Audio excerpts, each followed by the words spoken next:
Good evening, ladies and gentlemen, and welcome back to A Day in the Neighborhood. Tonight we have a very special program. Tonight we will be exploring an old cold case murder of a police officer who was killed in the line of duty, Sergeant Brian McDonnell. On the evening of February 16, 1970, the Park Police Station was bombed, resulting in the murder of Sergeant Brian McDonnell. It has been 40 years, but the perpetrator of the crime remains free. The murder remains unsolved.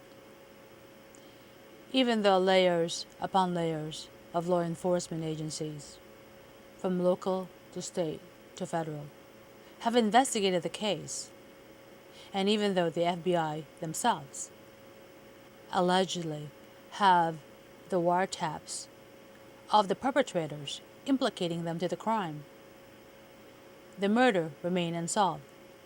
The wiretaps were proven inadmissible. Tonight, however, we have a former FBI informant who infiltrated the Weather Underground, Larry Grathwohl.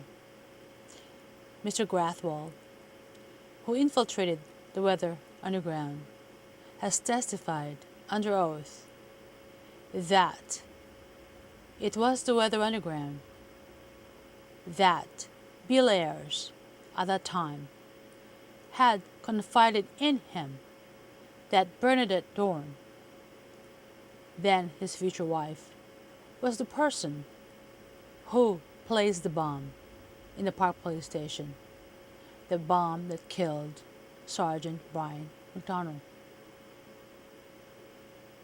Welcome, Larry. How are you? So, 40 years later, the crime remains unsolved. It must be extremely, extremely frustrating, and yet you displayed so much tenacity and sense of purpose. What keeps you going? So how did you become an FBI informant? What did you have to do to become an FBI informant, and how did you manage to infiltrate the Weather Underground? My name is Larry Grathwohl, and I am recognized as being the only person to have successfully infiltrated the Weather Underground organization. In August of 1969, the Weathermen were recruiting people to go to the national action in Chicago. I was a student at the University of Cincinnati, and they approached me and attempted to get me to go to Chicago with them. I went to the Cincinnati Police Department, who asked me to attend some meetings and let them know what was going on, which I did. I didn't go to Chicago, but when the Weathermen returned from Chicago, they called me up and asked me to begin coming to meetings again. At this point, I began reporting to the FBI, who also had asked me to continue going to meetings and to infiltrate the organization if possible. I did so, and ultimately became the only informant that stayed with the group when the organization went underground in December of 1969. Now, during the preparatory period for going underground, it was decided that the Weathermen needed to begin to be involved in what they referred to as strategic sabotage, which was bombings of buildings and the killing and the maiming of people. In January of 1970, I was assigned to a collective in Detroit, Michigan, and Bill Ayers assigned me and another group of people the responsibility for blowing up the Detroit Police Officers Association building in the 13th Precinct. What he told us was that the bombs should be set to go off at the same time, that they should be placed in areas that would assure the greatest number of fatalities and injuries, and he even told us what materials should be used in the bombs, i.e. fence staples and roofing nails.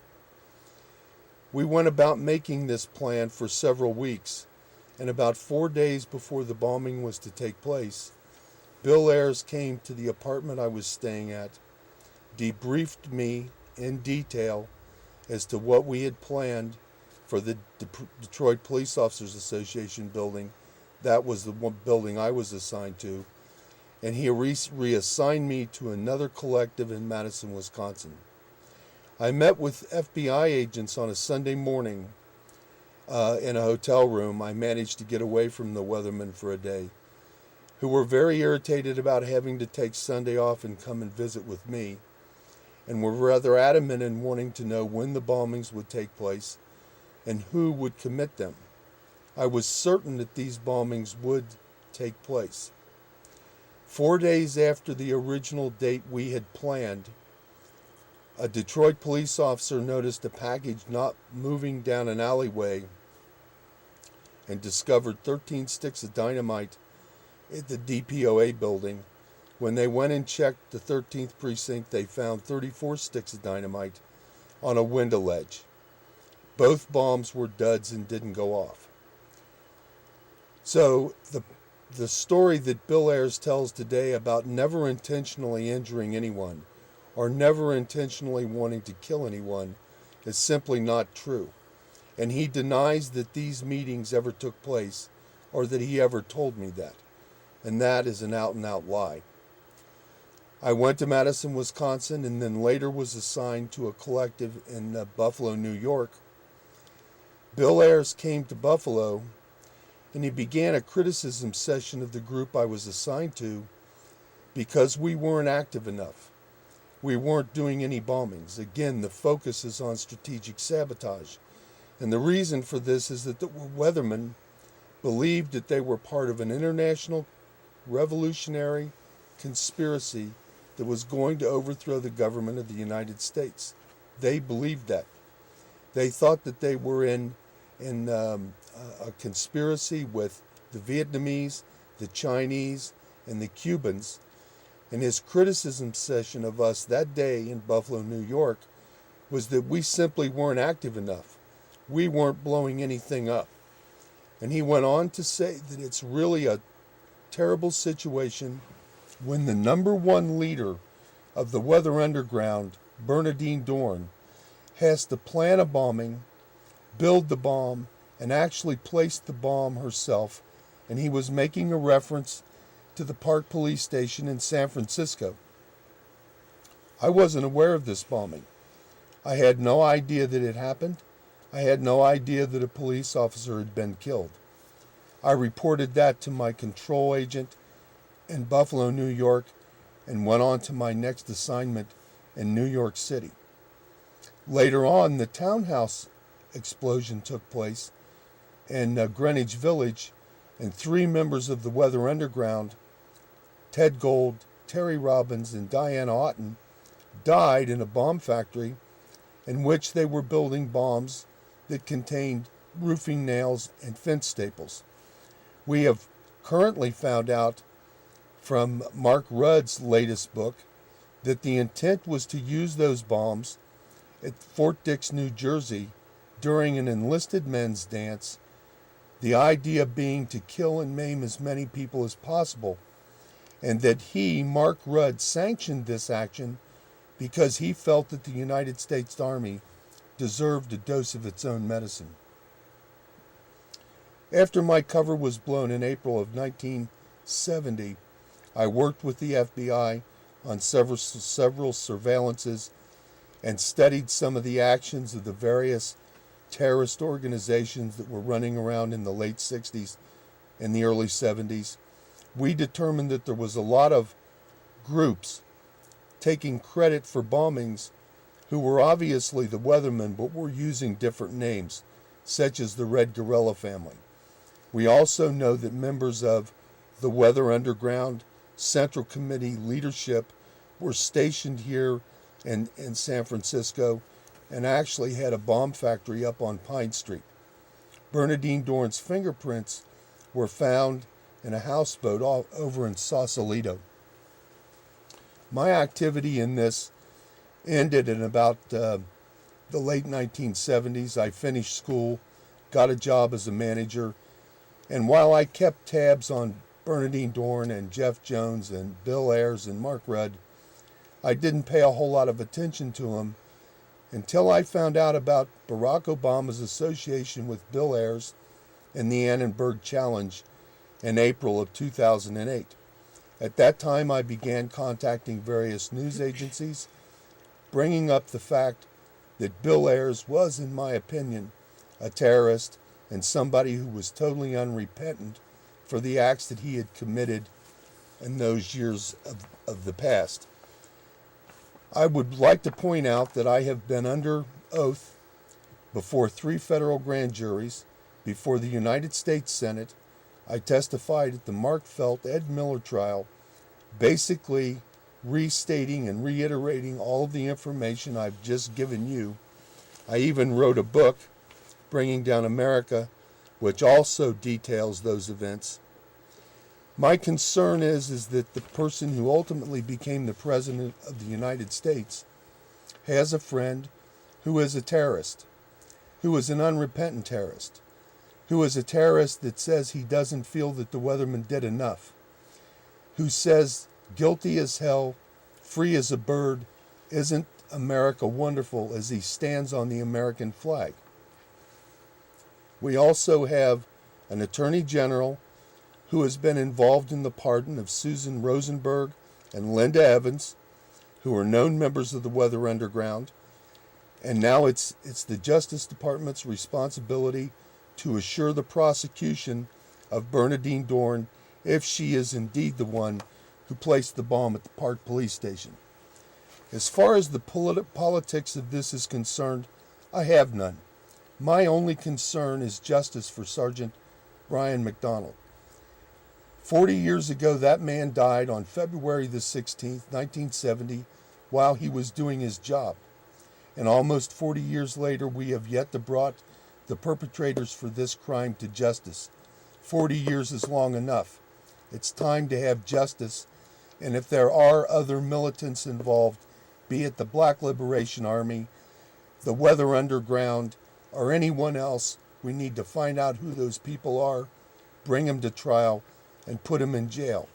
Furthermore, I think it's time that Bernadine, Jeff, Bill, Mark be put in a situation where they have to testify under oath, as I have, so that we will now have them committed to a story that they can no longer change at their leisure. Some people are challenging your testimony that you do not have corroborating evidence, that basically it's your word against Bill Ayers' word. You stated that he confided in you, and to him, the discussion never happened. My testimony was corroborated by another individual who was a member of the Weather Underground. Unfortunately, she has passed away. She died of an overdose, and it is suspected that she might have even been murdered.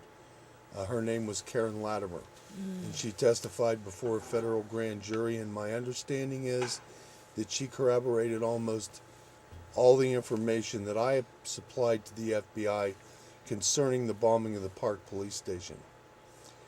Regarding the townhouse explosion, as Cliff just said, the bomb was designed to be used at Fort Dix, New Jersey.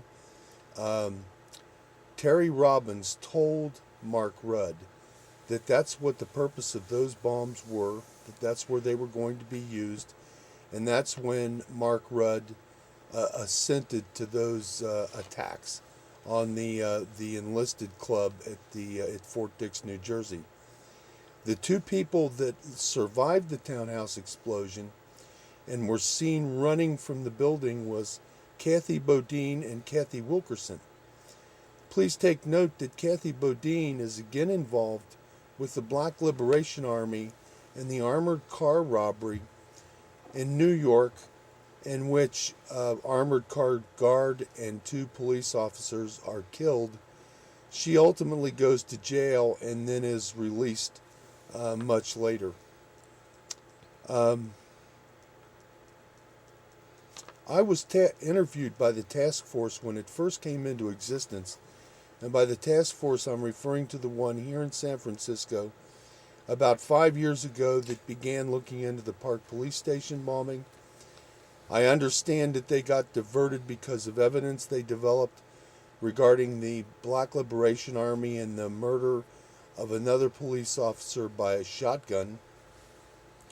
They now have returned their focus to the Park Police Station bombing.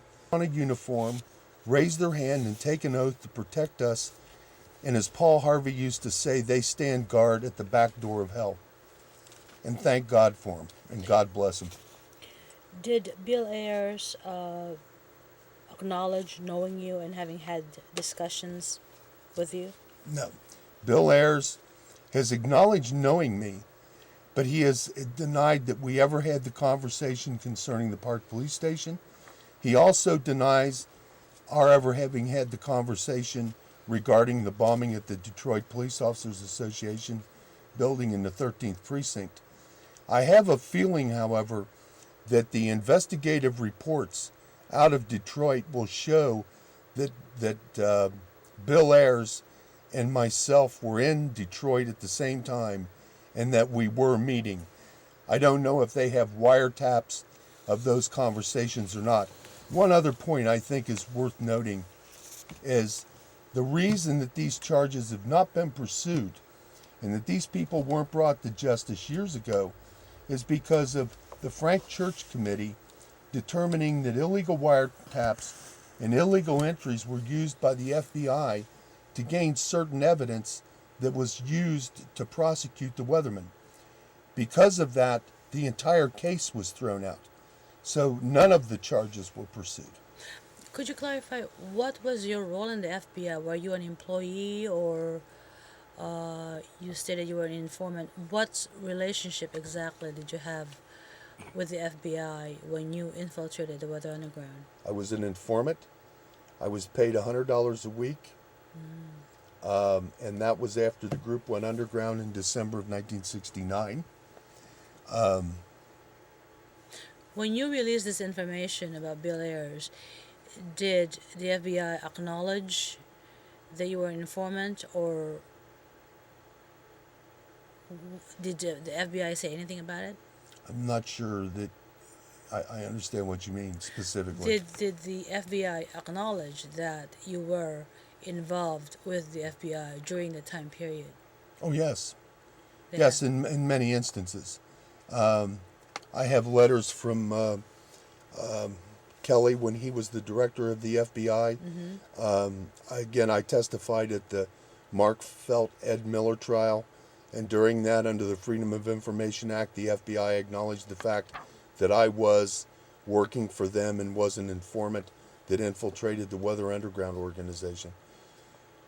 So, yes.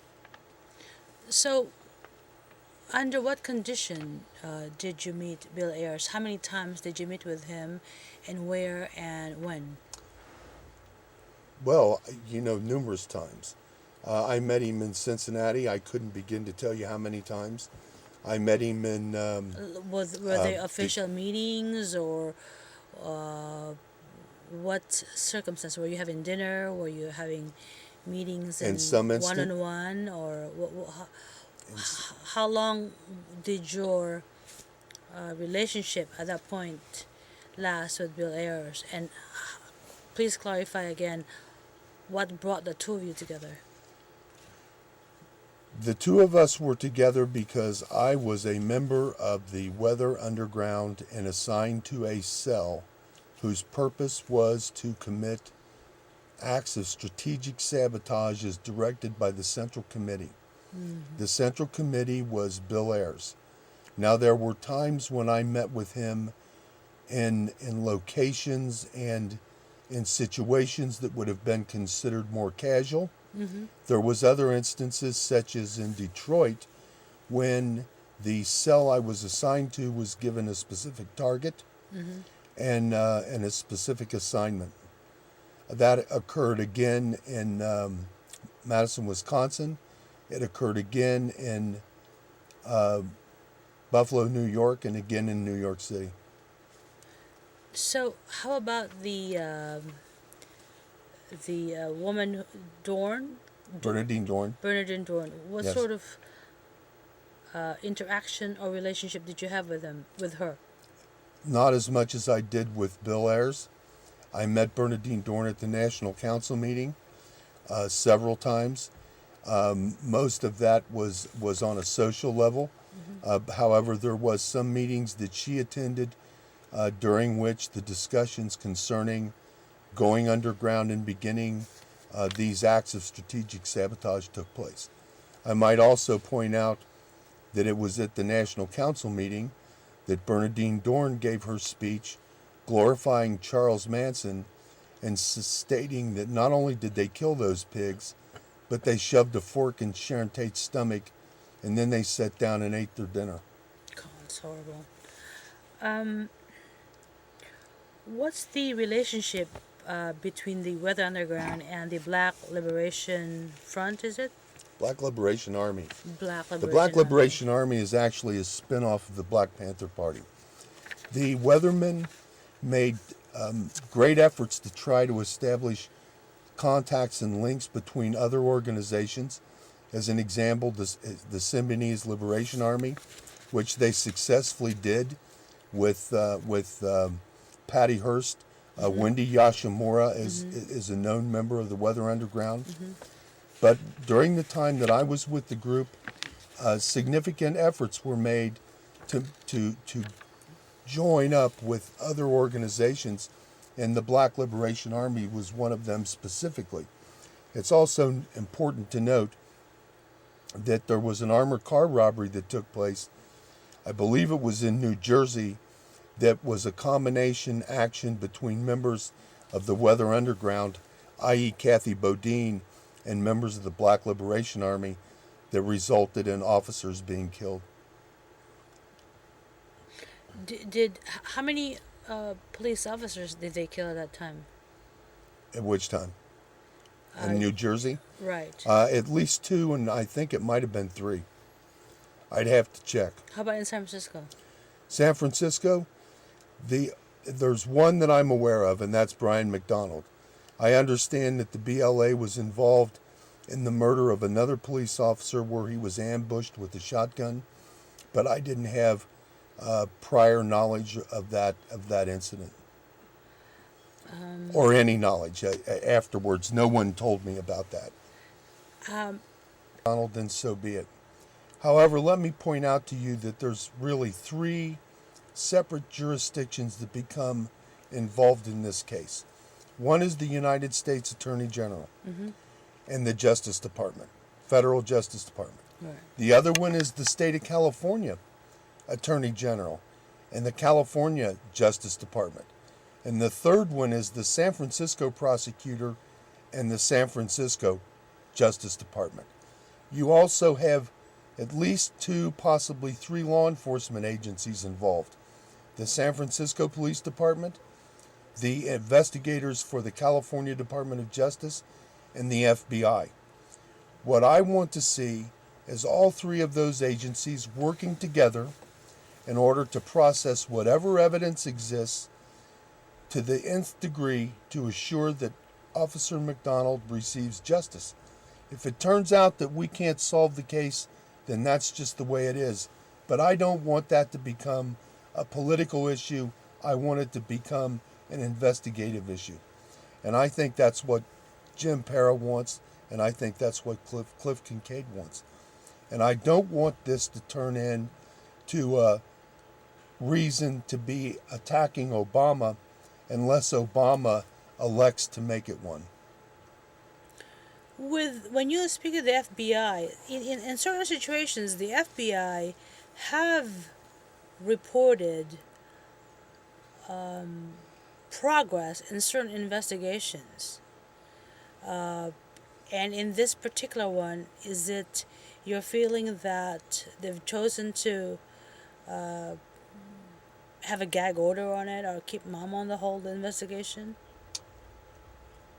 Well, at least from what we've heard, it would seem to appear that way, wouldn't it? That the United States Justice Department has elected to say something to the San Francisco Police Officers Association and other organizations about keeping mum on what's going on, the ongoing investigation. It was even suggested to me that I should keep quiet because anything that I might say in the public could cause complications further down the road when and if I was ever needed to testify. Do you think that to be accurate? No, I don't, because the information I have provided is already out there. In the reports that I gave, in the grand jury testimony, in the Senate testimony, and in my book. My memory about this case and what was told to me is crystal clear. I have no reason to lie. I haven't lied, so I won't have a problem. I can understand where a prosecutor, all prosecutors, all attorneys, would just as soon their witnesses keep their mouths shut for fear that they're going to say something or do something that will be of a benefit to the opposition. Right. But after 39 years, it's time for someone to be talking, and since I evidently am the person closest to the case and the actual facts, I feel like it's necessary for me to be speaking out. Thank you for joining us. This is Myrna Lim, your host. Good night.